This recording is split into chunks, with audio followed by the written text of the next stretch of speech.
We told you about the increase in pay for correctional officers, but then there's the price of the prison population itself and a push to release more of the sick and elderly.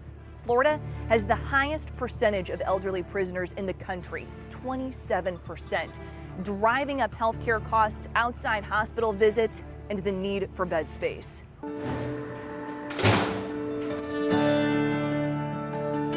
Tucked away in a quiet corner of Orlando is William Forrester's paradise. Privacy, peace. I've always had a green thumb. Just wish there weren't so many roots in this ground. It's just you have to go through the different trials and tribulations to get to the good results before you see the good outcome of what you're doing.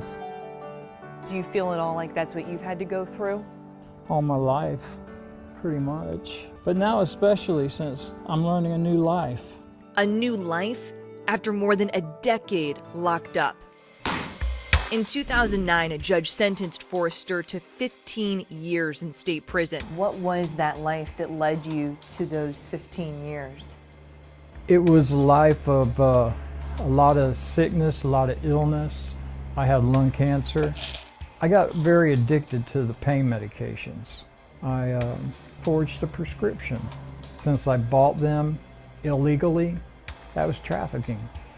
In 2018, the judge who sentenced Forrester wrote the clemency board recommending his release, saying, "I believe the sentence was excessive given the crime, his criminal history, and the involvement of addiction in his life," and mentioned the increased cost of treatment for an elderly inmate.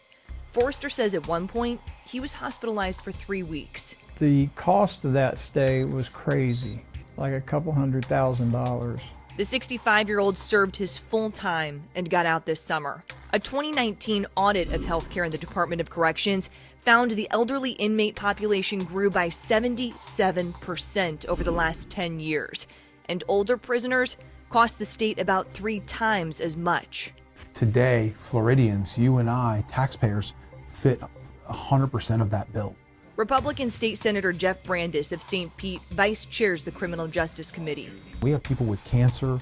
We have people who are quadriplegics and paraplegics that are incarcerated in the Florida prison system who are largely incapable of committing new crimes. We asked Brandes about people on the outside, the public.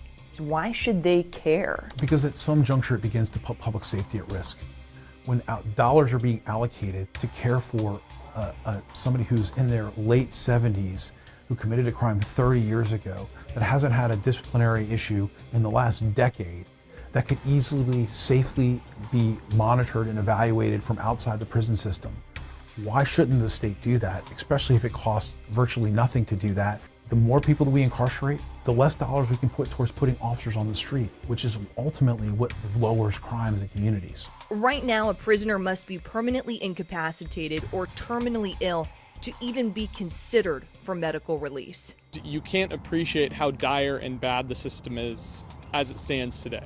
Democratic State Representative Andrew Learned of Brandon says at Zephyr Hills, we have essentially a nursing home in that prison right now, and most of these folks are bedridden. There are no threats to society. As of June, the DOC reports 66% of elderly prisoners are in for violent crimes, including Stephen Stuckey. His wife Karen advocates for people in prison, the sick and elderly, serving long sentences. Stuckey is a prime example of a person sentenced to an extremely long sentence for a minor crime.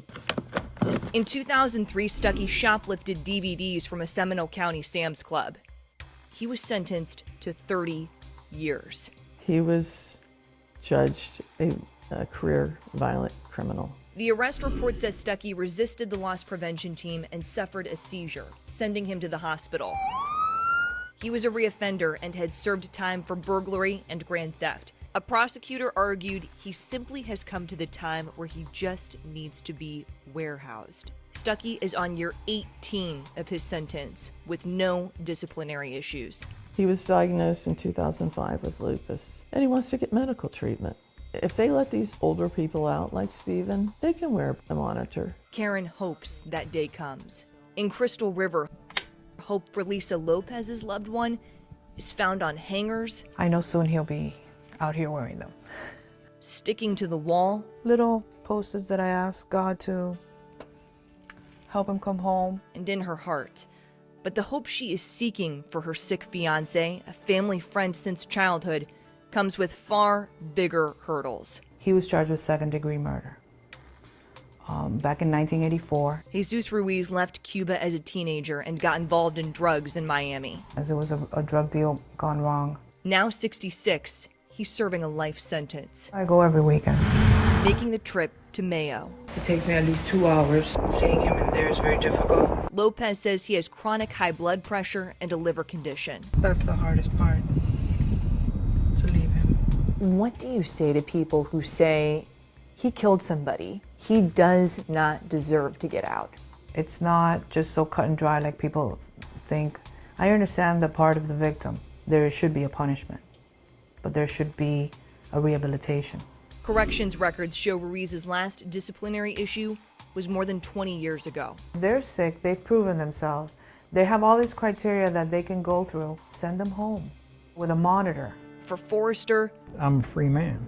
free from addiction, far from his inmate number, E14466. This is me. This is Will. With a second shot he wants others to have, to bloom beyond where they're planted. A lot of people worried about what's going to happen. Coming up, businesses built on the back of a system pushed to the brink.